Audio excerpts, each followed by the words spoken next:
आणि आता बातम्या पाहायच्यात सविस्तर। मात्र एक मोठी बातमी मुंबईतनं पाहायला मिळते। मुंबईमध्ये ईडीने एक मोठी कारवाई केली आहे। हॉटेल रंगशारदावर ईडीने मोठी कारवाई केल्याचं पाहायला मिळालं। वांद्र्यातील हॉटेल रंगशारदा आणि प्रभादेवी येथील भूखंड जप्त करण्यात आलाय।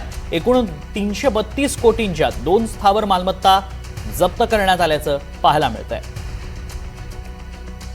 मोठी बातमी आहे। मुंबईमध्ये ईडीने मोठी कारवाई केल्याचं पाहायला मिळतंय। हॉटेल रंगशारदा आणि भूखंड या 2 स्थावर मालमत्तांवर कारवाई करण्यात आली आहे। अधिक माहिती जाणून घेऊ आमचे प्रतिनिधी ऋतिक गणकवार सध्या संपर्कात आहेत। ऋतिक, हॉटेल रंगशारदावर कारवाई करण्यात आली आहे, हे काय नेमकं प्रकरण आहे? कोणाचं हॉटेल आहे? का कारवाई झाली आहे?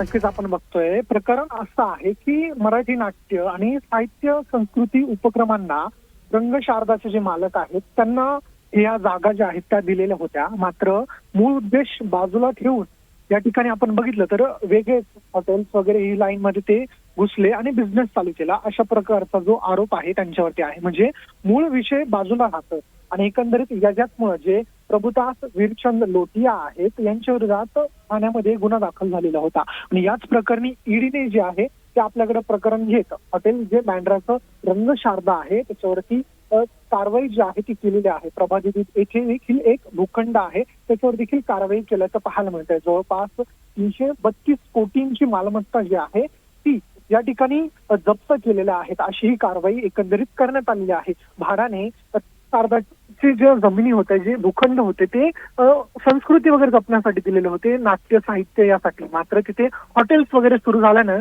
ही कारवाई केल्याचं पाहायला मिळतंय। नक्कीच, धन्यवाद ऋतिक, आपण दिलेल्या सगळ्या सविस्तर माहितीसाठी।